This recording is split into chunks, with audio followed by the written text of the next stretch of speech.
so it's pretty early, and we are heading out to get parts. So we got just a little bit of a drive, 2 hours, head to the middle of the state, and get some parts. Come along for the ride, see what we do.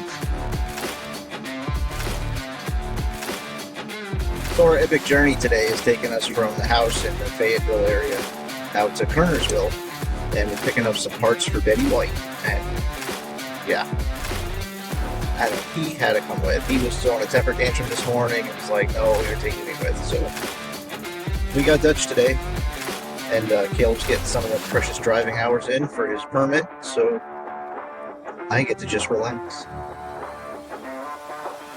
Well, that good. He just gets to relax. Something like that.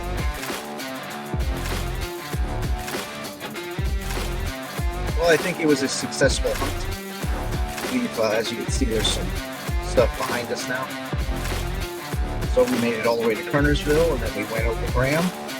Got all kinds of parts for all kinds of vehicles, and we'll show you in a minute what we found.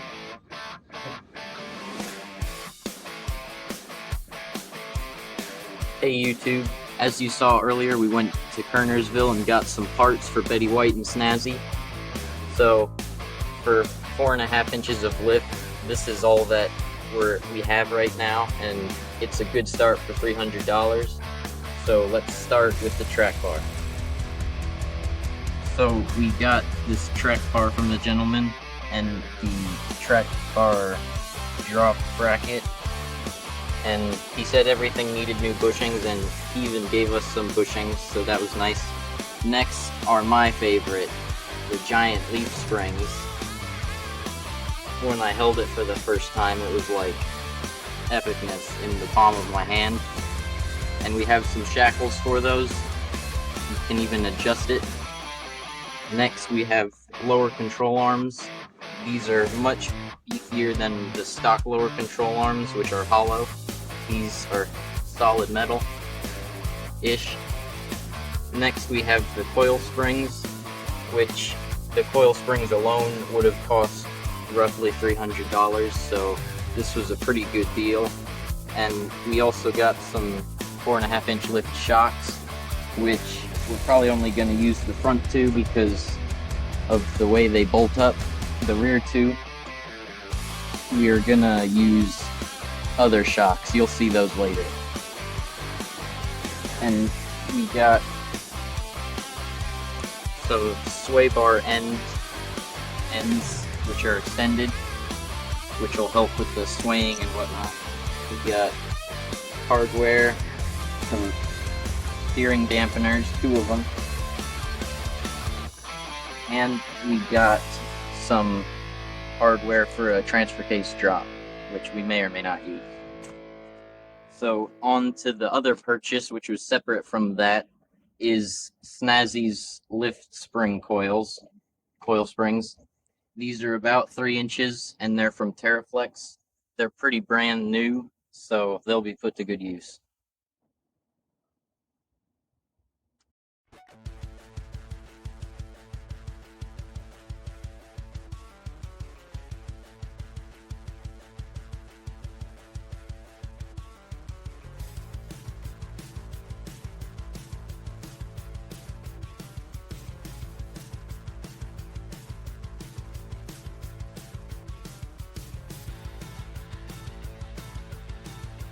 Alright, so now we're underneath Betty White, and I did some work off camera. As you can see, the axle is pretty close to being taken out. The springs just won't slide into their holes like the stock ones because they're so long, 4.5 inches.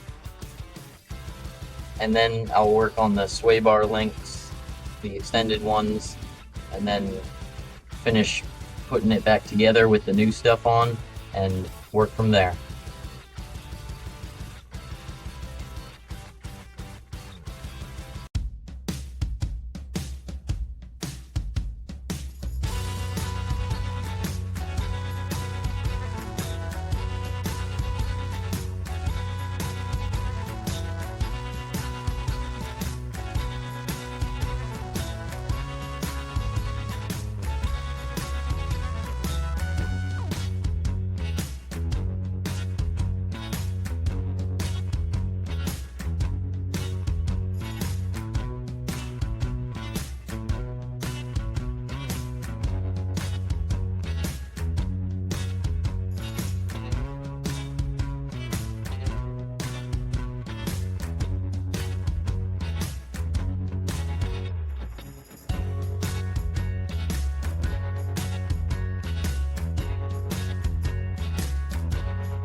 Stop.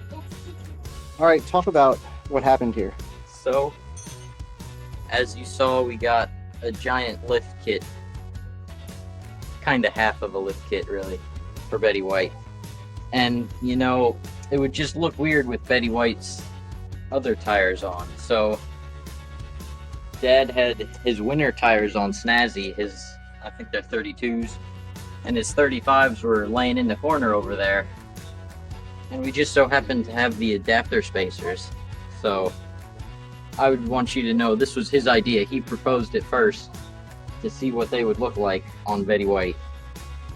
And, you know, I kind of like the look. I think she's going to be a squatter. All right, so what's going on? We have a problem. What's the problem? Oh, what's that go to? It's the cam bolt for the leaf spring perch. Sits in there like that, except this is from the new one, so it's a little big, and it wouldn't fit anyway. So what are we going to do? Well, you got money for a new one? I just spent all mine on the springs. All right, well, here, I guess you're going to have to make one. All right. Do you have any idea how to do that? No. All right, well, it's probably something you shouldn't do anyway with your long, flowy hair. All right. All right, here we go.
Hey YouTube, so I just finished putting all this back together, slid the jack with the axle back underneath, hooked it up to the leaf springs, did the rear brakes, well, kinda.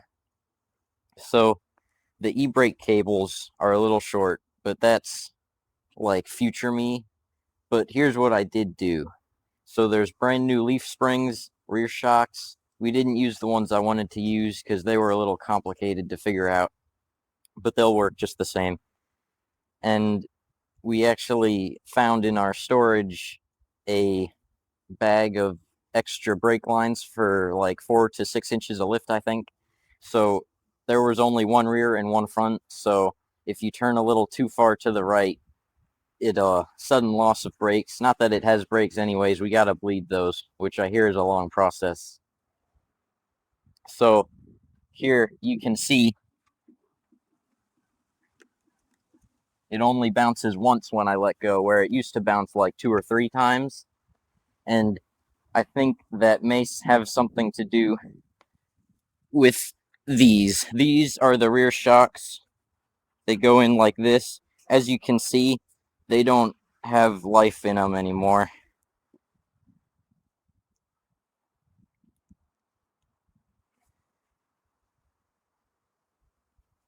Here's them fully extended. They don't fully extend anyways. So here are the shocks I was talking about. These came off of Snazzy. These are the Willys shocks. I was hoping they would work because I got these from the rear sway bar. We took that out. It's laying there. And I was hoping we could just do something like this and bolt them up in there. But it didn't work out like that, sadly. So next was the track bar, which we replaced the Squidward face with a beefier non-Squidward face. And we got a other track bar for it. It has 2 adjusty ends instead of just the one on there. And then the sway bar ends, we got longer ones of these and thicker ones by a little bit. And then drilled out the track bar bolt on the axle side for a much larger bolt. And then the shocks and the steering dampener, we replaced those, and the coil springs. There are about 4.5-inch lift coil springs now, and extended lower control arms for the front.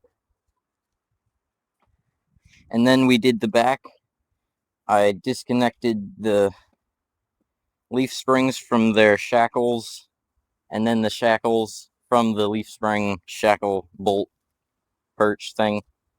And then I slid the axle out after disconnecting this rear brake line and taking apart the drum brakes and taking out the e-brake cable. And then the rear sway bar came out, and then the new stuff went back in. Here's everything that was replaced with better quality stuff, lifted stuff, except these. And that's about it. All right, puppy, go on. All right, YouTube. So here's everything I still have to do. The e-brake cable, it's just a little long. I'll have to adjust it. And then the exhaust. So the way it was just kind of hanging in there, but it was also rubbing against this new leaf spring, which it wasn't those ones. So I just unbolted one of these clamp bolts and retightened it on this like mushy absorber thing, and it's not touching the exhaust anymore, or the leaf spring, so that's like a temporary fix. Maybe we'll straight pipe it out of the converter. I've been told no, but I was also told no to the burnout, so we'll see what happens there. And then it still needs that front brake line on the driver's side, and then probably an alignment and a drive test probably. Although I think first we should put in that transfer case drop bracket, because I don't know much, but I think the drive shaft angle is going to explode when we move it. And then probably bigger tires, but that's not like a need, but it is. Kinda. And then after that, it would probably be a vibration test, see what still vibrates or if anything vibrates. But before all that, I should probably torque some bolts, because scooting tight, but also I don't want the leaf springs to explode or something. Thanks for watching. Go anywhere, do anything.